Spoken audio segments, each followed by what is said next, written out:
We Can Do It! Programang hatid ay kwentong buhay na puno ng inspirasyon at aral mula sa ating mga kababayan worldwide. We Can Do It! Dito lang sa inyong 702 DZAS, FEBC Radio TV.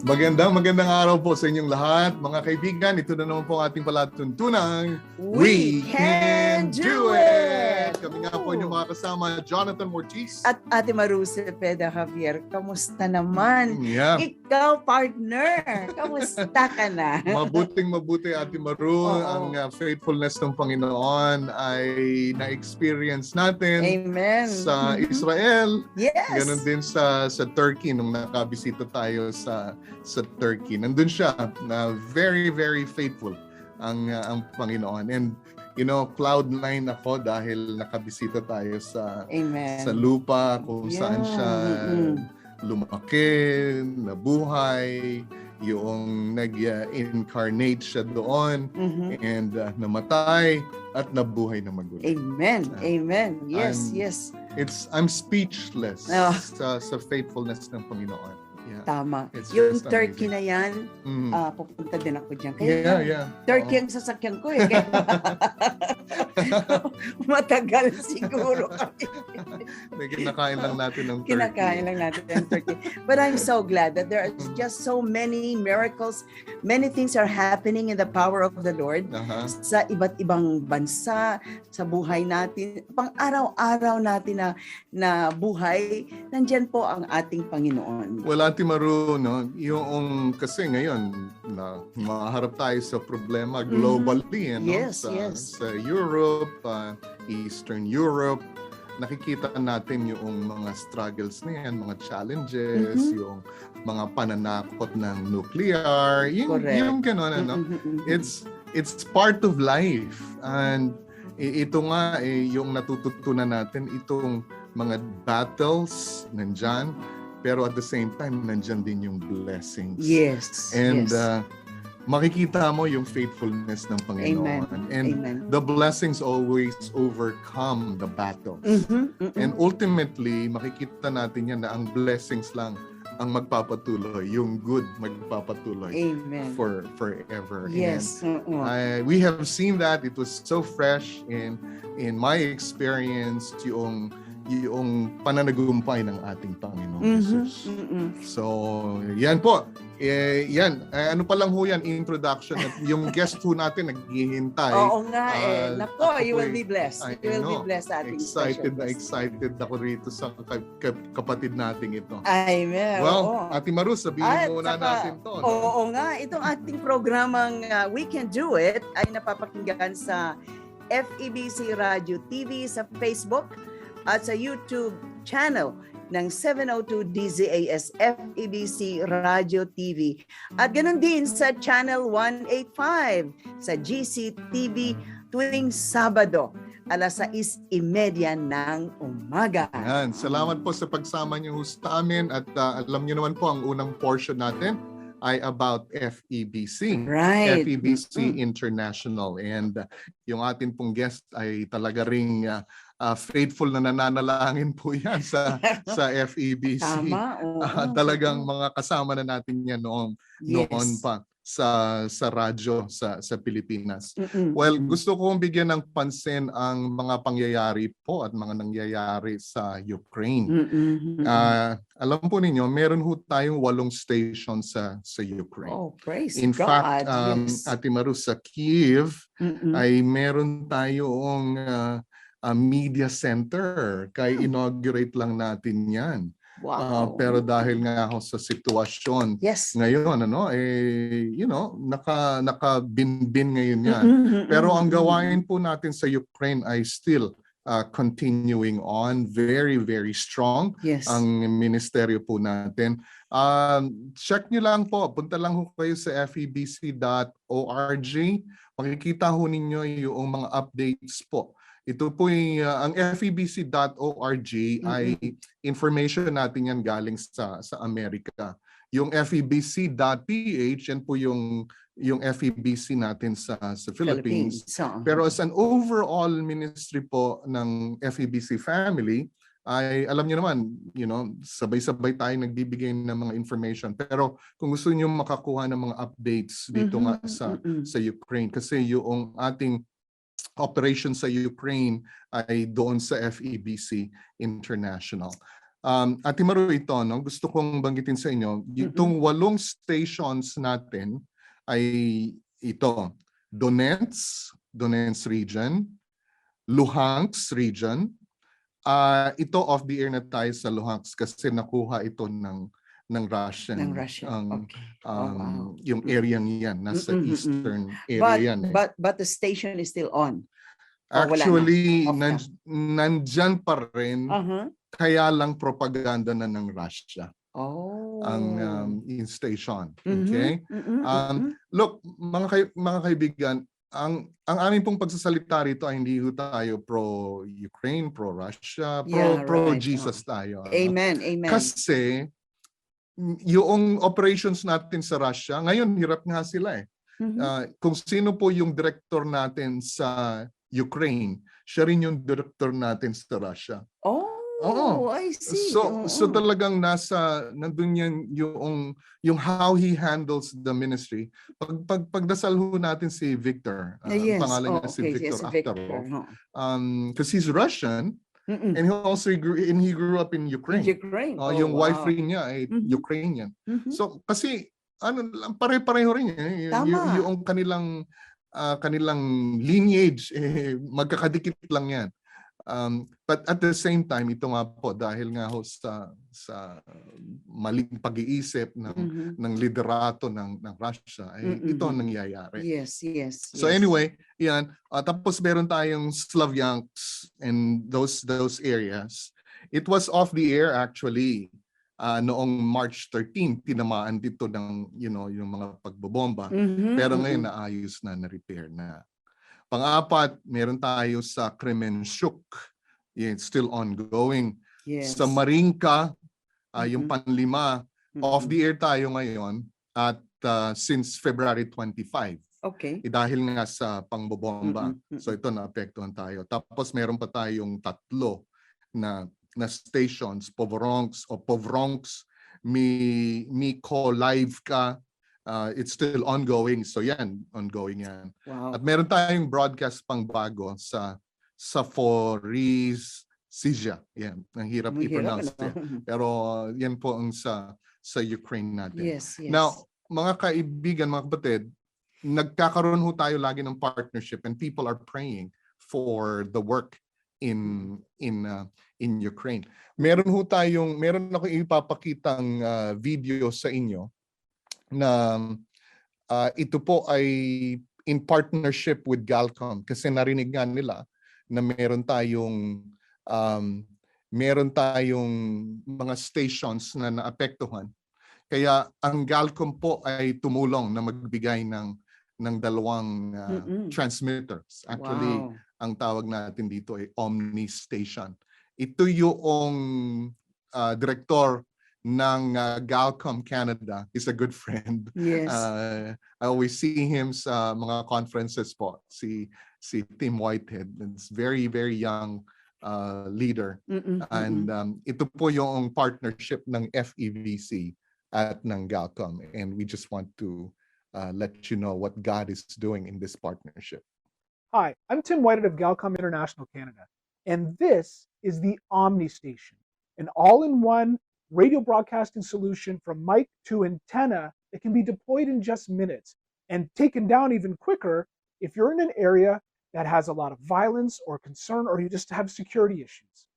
Well, about a week ago, the director of Far East Broadcasting, Ed Cannon, contacted us and said, can we get 2 of these to send to the Ukraine?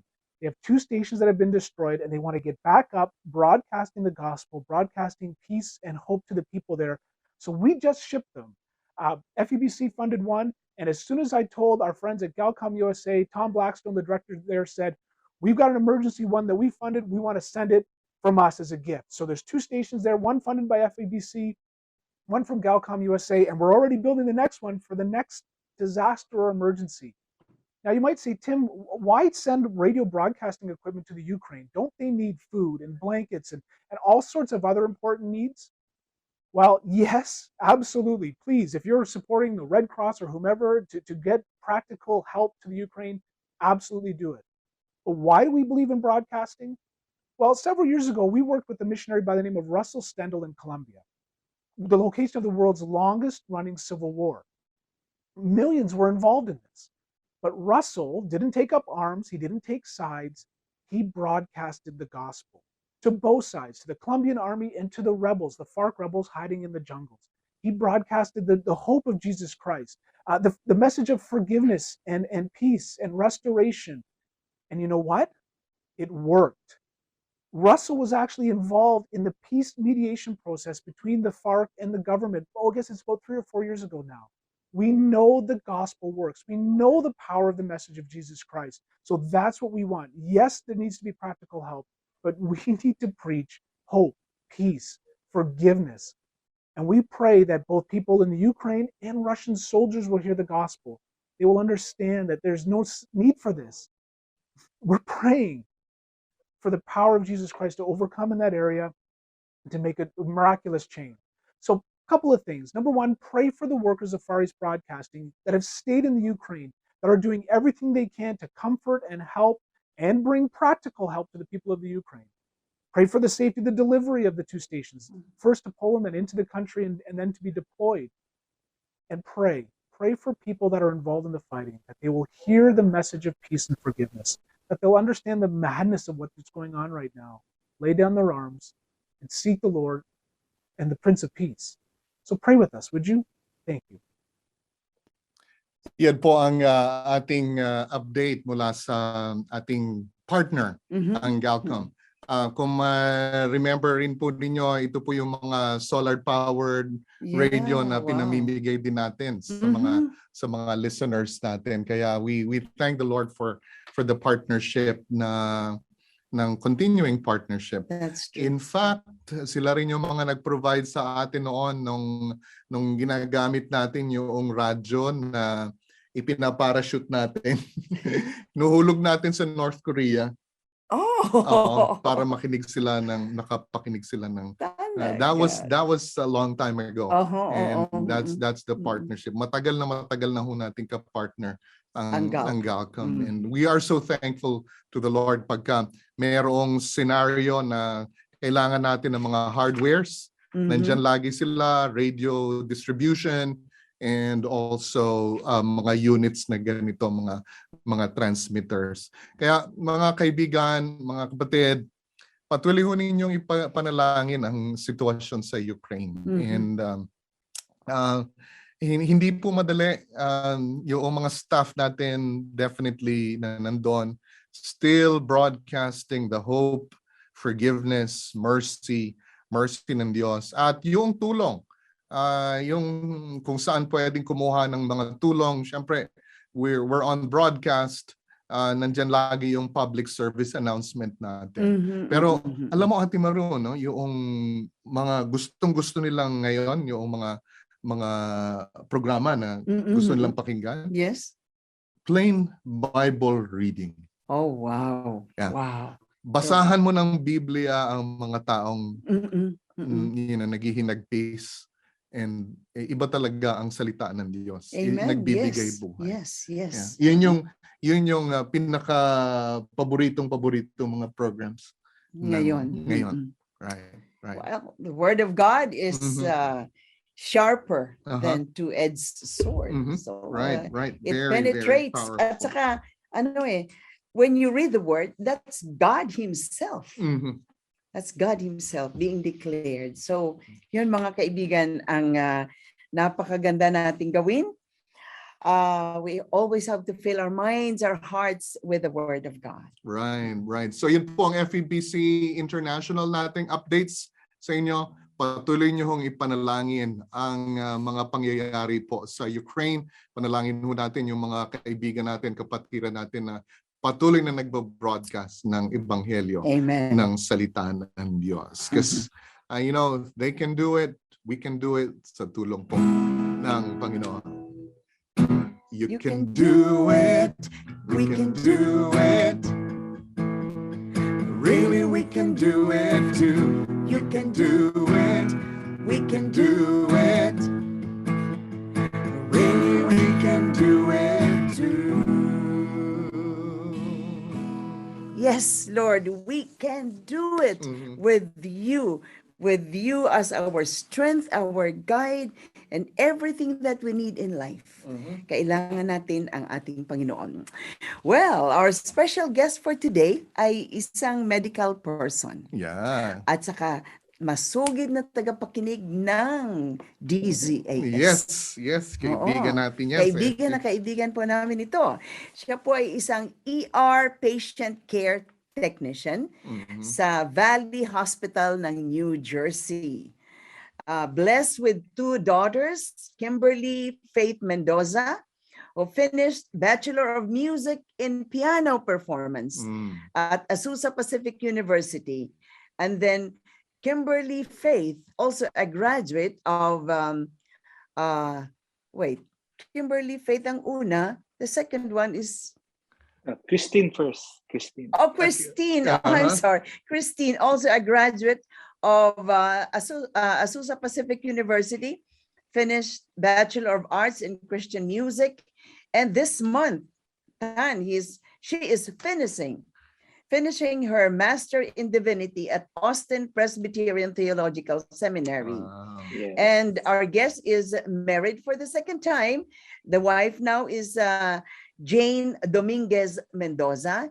And this was, they got married in 2019. Right. She is a physical therapist and have 2 daughters also of her own. So, 4 na ang babies nila. Yeah, Apat namely na. Chien, who is studying at Duke University, and then Michaela at Rogers University. Well, Wow. let's welcome this man. Is so good and blessed by the Lord.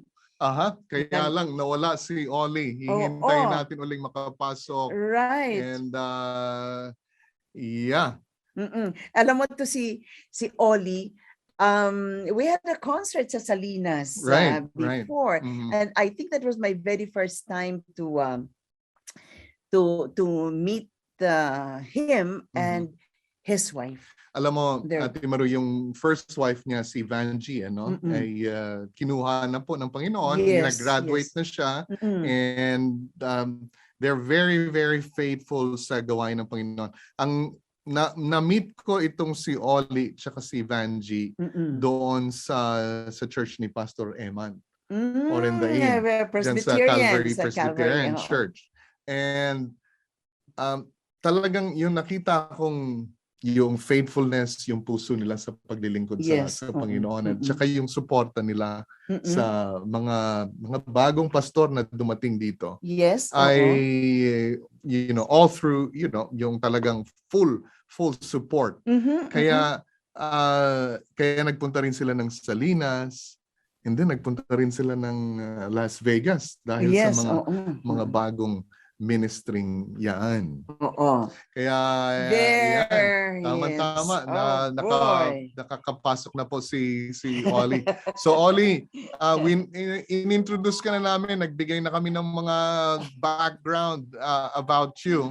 And yun nga, yung kayo rin yung tumulong sa mga manggagawa sa Salinas and also dito sa Vegas. So Ate Maru, kausapin natin si Oli. I'm so sorry. Oli, welcome back sa ating program. Welcome back. I'm so sorry. I apologize po. May tumawag po kasi at ayun po, nag-mix up po yung tawag tsaka yung pong ano. I'm so sorry po. I know how it goes. We know how it goes. That's okay, Oli. Oli, we mentioned about your ministry sa Salinas, and then how your former wife, their first wife, si Vanji, has been greatly blessed by the Lord in so many ways. And I know you have a special ministry for incoming pastors, especially mga Filipino pastors natin. Now, talk about it and share it to us. Okay? Magandang araw po sa inyong lahat at natutuwa po ako na makasama kayo. So yung gusto ko lang pong sagutin yung tanong ni Ate Maru at yun nga po, nagsimula kami noon sa LA, and then hindi po namin alam ang plano ng Panginoon. Yun na kami sa Salinas, at noon po sa Salinas ay nagkaroon po kami tumulong po kami sa isang maliit na church na Filipino church, at yung pong St. Philip's Presbyterian Church. St. Philip's kasi Filipino. So, kaya St. Philip's. So anyway, Ibang spelling. So anyway, doon po nagsimula yung aming pong gawain doon, at natutuwa po ako dahil yung pong aming pong training sa aming mother church noon sa LA, sa Calvary Presbyterian Church, ay nagamit po talaga namin doon. At hindi namin akalain na yung aming pong pastor doon, na bago nga po at that time, ay nakatulong kami sa kanya dahil bago nga po siya dito sa US, at hindi niya alam yung mga pasikot-sikot, siyempre culture shock. Right. And then hanggang sa siya ay nakasama nga po namin, at doon po nagsimula ang partnership namin.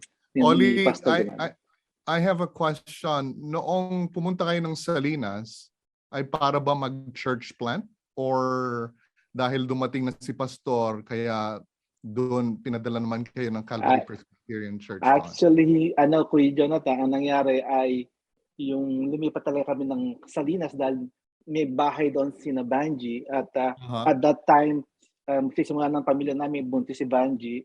I'm sorry, meron na kami anak pala, si Christine.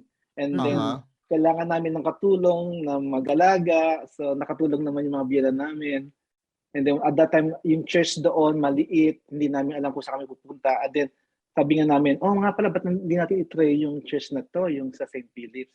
And that time, nangangailangan sila ng pastor nung pumunta kami. At yun nga, nag-hire sila ng pastor na Pilipino galing Pilipinas. And so, ayun, sa tulong ng Panginoon, nagkatulong-tulong kami nila pastor. Nagsimula kami ng mga Bible studies. Tapos si Mrs. ko naman, siya sa children's ministry. Right. So talagang naging maganda yung aming mga samahan at yung mga bagong Pilipino nakikilala namin na nakasama rin namin sa church, sa St. Philip's Church. Ano nga pangalan ni pastor sa St. Philip's Church? Siya si Pastor Sim Granado. And sad to say, namatay po si Pastor Sim during COVID time. Nakuha niya yung, I think it's Delta COVID. But anyhow, yan nakakalungkot dahil talagang kahit na nga po wala na kami sa Salinas, kahit na nga po ito nung COVID, kahit na lang wala na po miyembro dahil wala po kasi pumapasok ng mga tao sa simbahan. Yes. Tuloy-tuloy pa rin yung kanyang ministry. Talagang kahit na siya mag-isa. I'm really amazed with that guy. I'm really amazed. Right. Well, Oli, and then from there, nagpunta naman kayo ng Las Vegas, and nakabisita rin kami sa inyo sa Vegas. Ayun, alam ko. Ayun ba uli? Ay pinadala kayo ng simbahan doon. Nagpunta lang kayo, and then kayo ang ginamit ng Panginoon para magsimula uli dito sa Las Vegas. Nakakatuwa nga, Kuya Jonathan, dahil meron na kami church talaga sa Las Vegas. Doon kami sumama kina Kuya X si Granadosi. Granadosi. Okay. Anyhow, so Methodist naman yon. Kami komportable na kami, pero nung si Pastor Eman Orendain dumating sa LA at na-meet din namin, sabi niya, Oli, we're starting a church in Las Vegas kasi nagbo-boom ang Las Vegas. Maraming influx ng mga Pilipino at iba-ibang mga lahi pumupunta sa Las Vegas. Correct. I mean, it's amazing how the Lord talagang open yung Las Vegas para sa mga nagdadatingan. Talagang ang daming church na nagsusulputan. So gusto ng Calvary na magsimula ng church doon. Wala kaming alam sa church planting po. Wala talaga kaming alam. Pero nung sinabi ni Pastor yon, so sige, let's see what we can do, what we can input, what we can give to the church, right. Just follow, just obey the Lord. Nakakatuwa po. Yeah, ang grabe talaga yung puso ni Oli at ni Banji sa gawain. And alam mo kaagad kasi na-meet ko nga, I was telling our listeners nung nawala ka kanina, ay nag-meet tayo sa Calvary Presbyterian Church. Yes. Kasi doon rin kami. Unang-una, yun yung unang-unang church namin Church ninyo, nung yes. nag-move kami rito sa Yes, US. Oh. And kuha mo kaagad alam mo kaagad kung sino yung kapanatagaan mo Yes. ng loob kasi pare-pareho ito yung gusto nating gusto nating maglingkod, and the Lord just placed us sa life nila Oli tsaka ni Vanji, and naging ninong pa ako ng kanilang anak na marami na akong utang. Yes. Kuya Jonathan, I just want to make a comment, no? Nung nagsimula tayo nagkita sa Calvary, actually, nagpunta sila Kuya Jonathan sa bahay namin